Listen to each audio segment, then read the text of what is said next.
위안부 피해자들의 구슬집 영문판이 배포를 시작한 지 약 2개월 만에 미 주류사회에 1,000권이 넘게 배포됐습니다.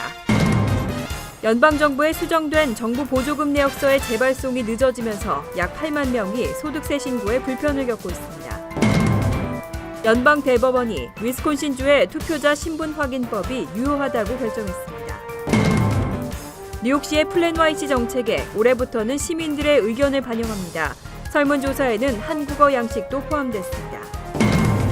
지난 2월 기존 주택 판매가 한 달 만에 반등하면서 1.2% 증가했지만 예상치를 밑돌았습니다. 이상은 이 시각 주요 뉴스입니다. 여러분 안녕하십니까? KBN 뉴스입니다. 지난 2월 일본군 위안부 피해자들의 증언을 기록한 구술집 들리나요가 영문판으로 출판됐죠.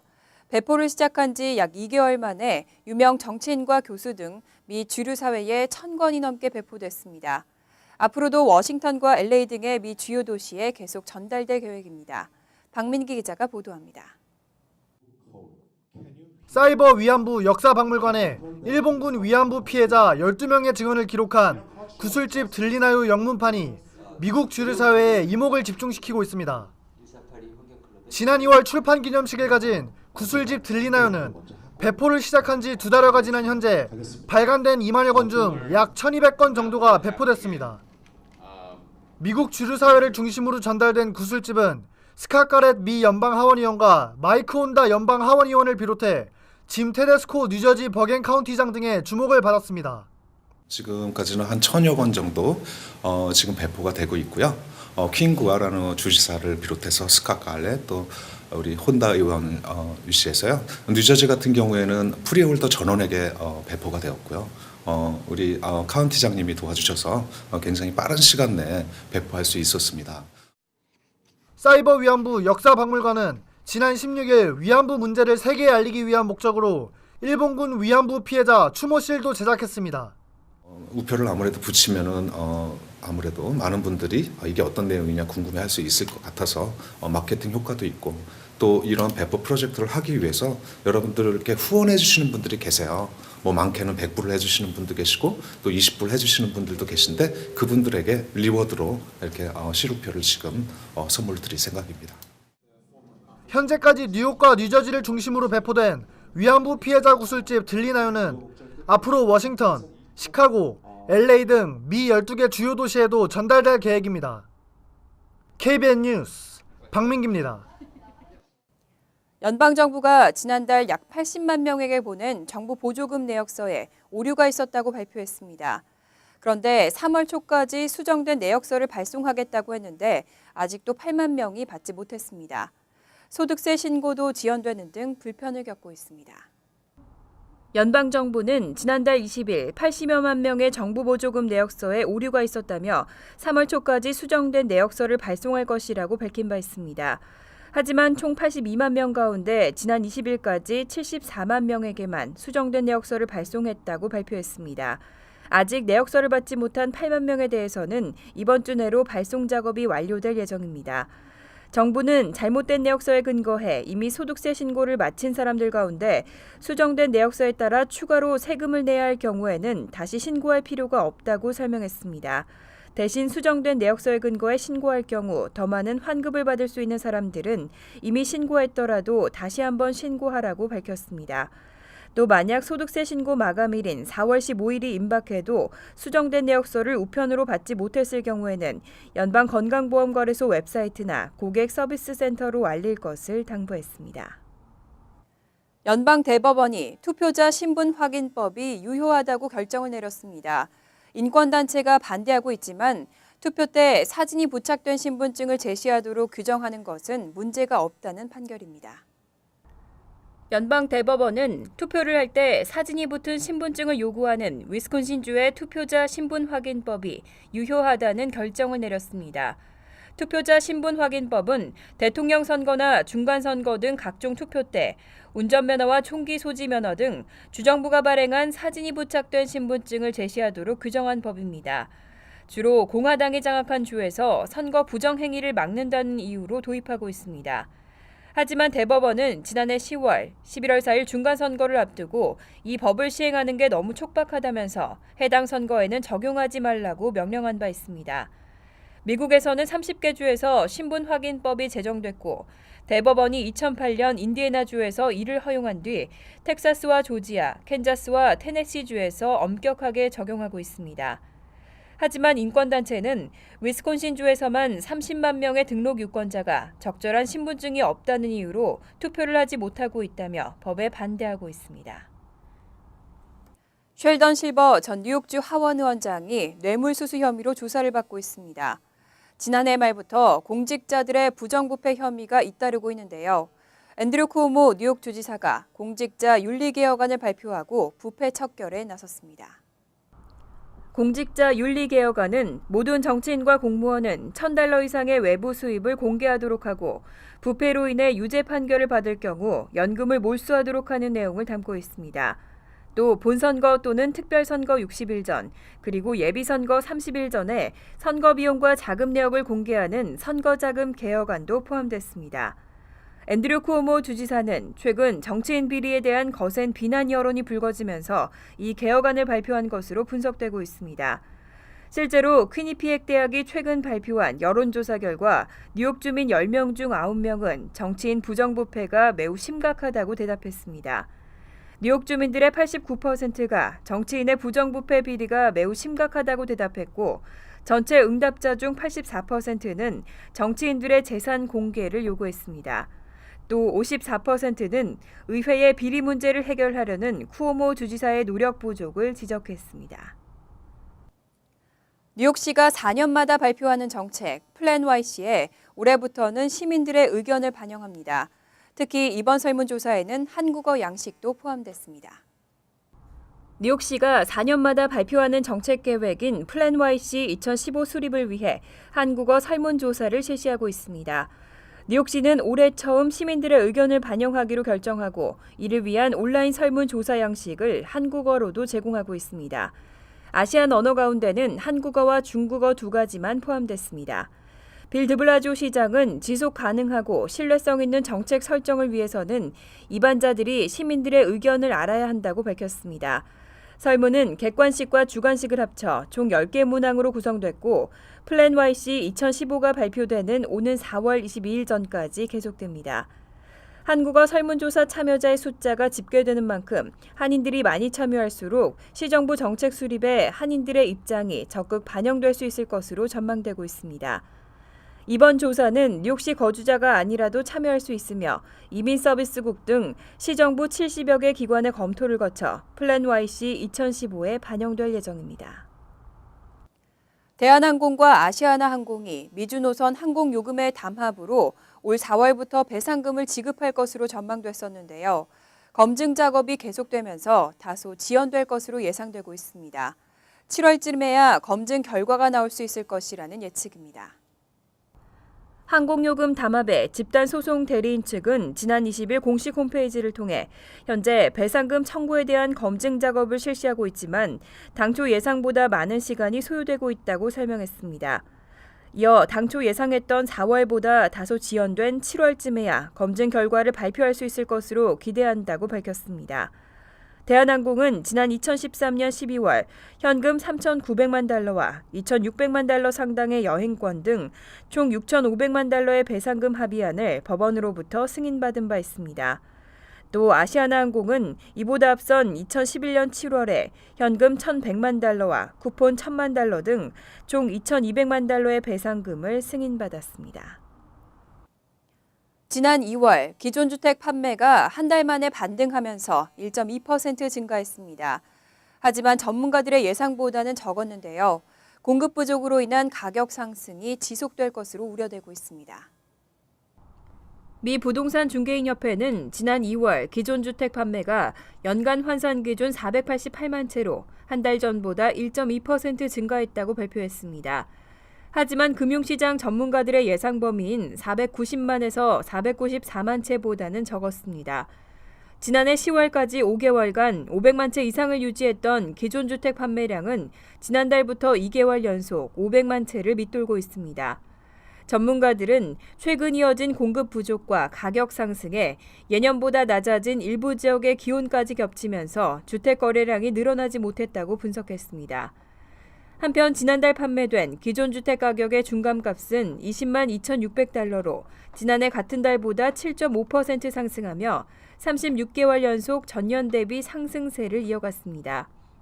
부동산 중개인협회 측은 공급 부족으로 인한 주택가격 상승이 적정 수준을 넘어서려 하고 있다며 새로 주택을 구입하려는 사람들에게는 장애물이 될 수 있다고 우려했습니다.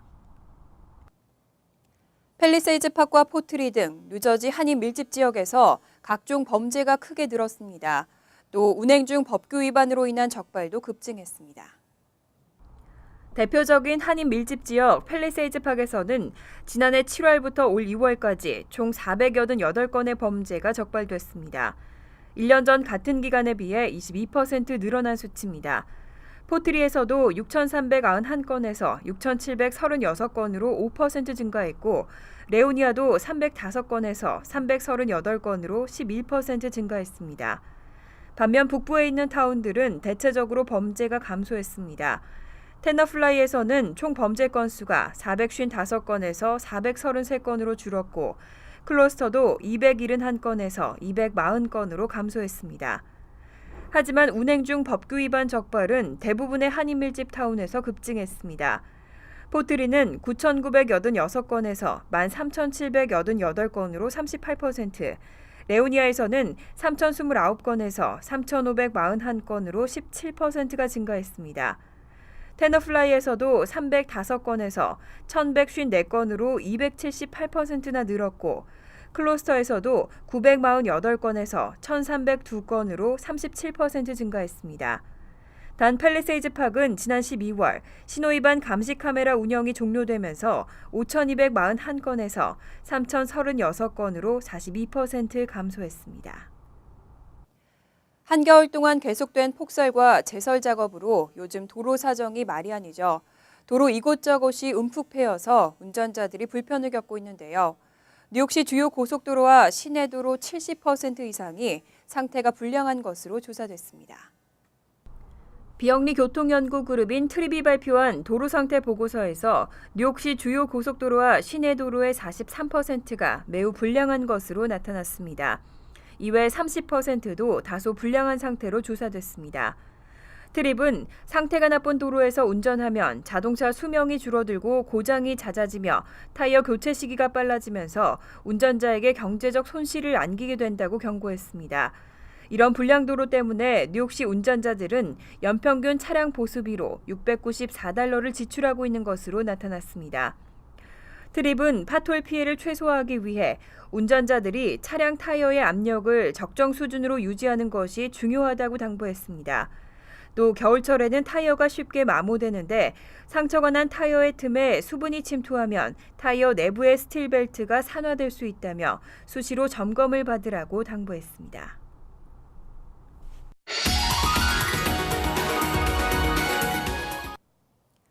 이어서 LA 지역 한인사회 소식입니다. 버스 운전자를 폭행하는 사건이 이따금 일어나는데요. 폭행 횟수가 늘어나면서 승객들의 안전까지 위협받고 있습니다. 메트로 당국이 대책 마련에 나섰습니다. 박시몬 기자가 보도합니다. 한 남성이 갑자기 버스 운전사에게 달려듭니다. 뒤에 앉아있던 승객이 말려보지만 버스는 도로 위에서 위태롭게 휘청거립니다. 이런 버스 운전사 폭행은 지난해에만 138건이나 발생했습니다. 3년 사이에 무려 35%가 늘어난 수치입니다. 주먹이나 발로 폭행하는 경우도 있지만 심한 경우에는 총이나 칼로 위협하기도 합니다. I think it's very important that people recognize that. There are people, the operators are, and we need to protect them. 승객들의 안전이 위협을 받자 LA시 교통당국은 대책을 내놨습니다. 강화 플라스틱으로 된 칸막이를 운전석에 설치하고 만일의 경우를 대비해 운전자가 신속히 대응할 수 있도록 운전석 공간도 확장하기로 한 것입니다. CCTV의 성능도 강화하고 버스당 3대씩 부착하기로 했습니다. 이번 달 120여 대를 시작으로 조만간 LA 시내를 운행하는 버스 4,000여 대에 모두 장착할 방침입니다. Part to the concerted effort between Metro and the Sheriff's Department to provide a safe environment for the Metro riders. 아직도 안전 문제로 버스 타기를 꺼리는 경우가 적지 않은 LA에서 이번 조치가 실효를 거둬 미 전역으로 확산될지 귀추가 주목됩니다. MBC 뉴스 박시원입니다. LA시에서는 오는 2019년까지 최저임금을 $15 25센트로 높이는 인상안을 추진 중입니다. 그런데 경제에 도움이 된다 아니다 여론이 팽팽하게 맞서고 있습니다. 최저임금 인상안의 득과 실, 김지은 기자가 정리해봤습니다. 59억 달러 경제 효과, 14만여 개 일자리 감소. 모두 최근 불거지고 있는 최저임금 인상안에 대한 찬반 의견입니다. 에릭 가세티 LA 시장은 오는 2017년까지 최저임금을 13.25달러로 인상하고 2019년까지는 15.25달러까지 높이는 인상안을 추진하고 있습니다. 이와 관련해 LA 카운티 노조와 LA 상공회의소, UC 버클리 연구팀 등에서는 최저임금의 득과 실에 대한 분석을 앞다퉈 공개했습니다. 먼저 LA 카운티 노조 측은 최저임금이 시간당 15.25달러로 인상될 경우 LA시 32억 달러, LA 카운티 전역에는 59억 달러에 달하는 경제 상승 효과를 낼 수 있다는 의견입니다. 만약 최저임금이 $15 25전으로 인상된다면 현재 LA에서 일하는 72만 3천 명의 근로자들이 거의 6조 원에 달하는 수익을 더 창출할 수 있습니다. 반면 LA 상공회의소는 최저임금을 13.25달러까지 인상하게 되면 고용 비용 부담이 14% 늘어나 경제에 악영향을 줄 것이라고 설명했습니다. Cutting hours for employees, laying off employees, automating their activities so that they don't have to bring on more labor, or even moving their businesses outside the city or closing their doors. 임금 인상의 부담을 느낀 비즈니스 업체들이 타 지역으로 이전할 가능성이 있고 이는 LA 지역 일자리 최대 14만여 개가 사라질 것이라는 예측입니다. 또 UC 버클리 연구팀은 사업체들의 소비자 가격 인상으로 인한 수요 감소 효과는 약 11억 달러, 근로자들의 실질 임금이 늘어남으로 인한 수요 창출 효과는 23억 달러로 중립적인 보고서를 내놨습니다. 한편 LA시의회는 오는 24일부터 4차례에 걸쳐 공청회를 열고 시민들의 의견 수렴에 나설 예정입니다. 최저임금 인상안에 대한 각계각층의 해석이 분분한 가운데 최저임금이 가져다줄 경제 효과와 삶의 질 향상 등에 대한 전반적인 검토가 선행돼야 한다는 지적이 설득력을 얻고 있습니다. TVK 뉴스 김지은입니다. 월드리포트입니다. 벨기에가 자전거 이용 인구를 늘리겠다면서 수도 브뤼셀에 자전거 도로를 만들었습니다. 그런데 자전거 도로를 따라가다 보면 계단이 나올 정도라니 얼마나 대충 만든 걸까요? 시민들의 불만이 커지고 있습니다. 벨기에의 수도 브뤼셀 시내. 헬멧에 카메라를 달고 자전거 도로를 따라가 봤습니다. 분명히 자전거가 그려진 자전거 전용 도로 표시만을 따라 달리는데도 전봇대에 부딪히고 표지판에 걸려 넘어집니다. 갑자기 계단이 나타나 하마터면 자전거와 함께 추락할 뻔한 아찔한 상황도 펼쳐집니다. 건널목도 안심할 수 없습니다. 자전거 표시를 따라 길을 건넜더니 나무에 부딪힙니다. 심지어 자전거 도로를 가드레일이 막고 있어 자전거를 들고 넘어가는 수고도 불사해야 합니다. I think bike lanes are drawn this way because they are not drawn by cyclists. They're just drawn by civil servants who get a mission to draw a line, and so they draw a line. 결국 참다 못한 시민들이 브뤼셀의 자전거 도로가 얼마나 엉터리인지 보여주는 영상을 직접 만든 겁니다. 브뤼셀은 유럽에서 교통이 혼잡하기로 유명한 do시. 그런데도 da른 유럽 국가에 비하면 자전거 이용률은 여전히 저조한 편입니다. Het fietsgebruik in Brussel is de laatste 10 jaar gestegen van 1 naar 4%. Als we dat vergelijken met Vlaamse steden, dan scoort Brussel nog relatief slecht. In Vlaamse steden ligt het fietsgebruik tussen 10 tot 25-30%. 자전거 도로가 부족해 자전거를 타는 시민들은 늘 사고 위험에 노출돼 있고 그나마 있는 자전거 도로마저 제대로 되어 있지 않다 보니 자전거를 타고 다니기가 쉽지 않다고 입을 모읍니다. 자전거 인구를 늘리겠다며 이미 10여 년 전 공공임대 자전거 제도를 도입하고 자전거 고속도로까지 만든 벨기에. 하지만 자전거 이용자들을 배려하지 못하는 탁상 행정이 계속되면서 시민들의 불만만 더 키운 셈이 됐습니다. 간추린 소식입니다. 지난 20일 오후 8시쯤 루이지애나주 뉴올리언스 국제공항에서 60대 남성이 칼부림 난동을 부리다가 경찰에 사살됐습니다. 이 남성은 공항 보안검색대에서 말벌 제거용 군무액을 꺼내 주변 사람들에게 뿌리기 시작한 후 허리에서 큰 칼을 빼들고 난동을 부렸습니다. 이후 경찰의 총에 맞은 뒤 그 다음 날 숨졌습니다. 한편 공항에 주차된 남성의 차에서는 프레온 가스통과 연막탄 등이 발견된 것으로 알려졌습니다.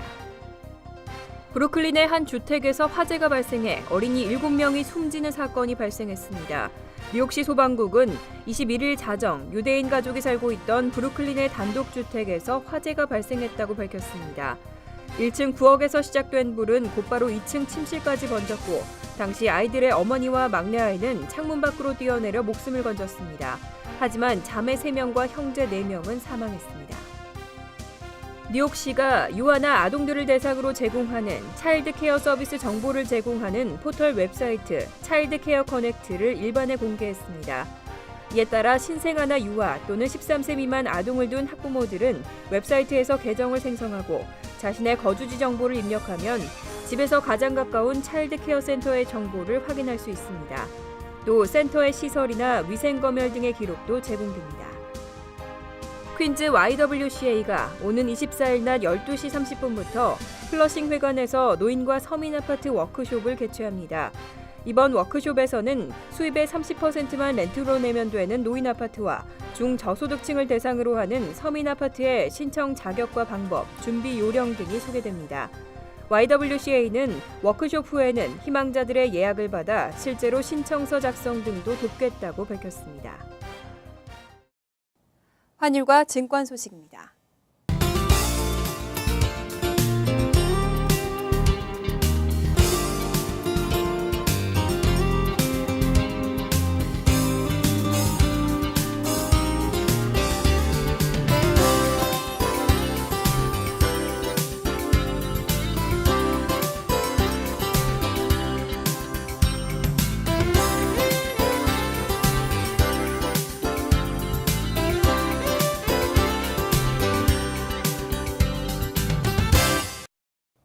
이어서 날씨입니다. 화요일은 화창하지만 쌀쌀하겠습니다. 낮 최고 기온은 43도, 섭씨 6도, 밤 최저 기온은 32도, 섭씨 0도로 예상됩니다. 수요일은 점차 흐려진 후 오후와 밤 한때는 소나기가 오겠습니다. 목요일도 하루 종일 가끔씩 소나기가 오겠습니다. 이상으로 KBN 뉴스를 마칩니다. KBN과 함께 즐거운 저녁 되시기 바랍니다.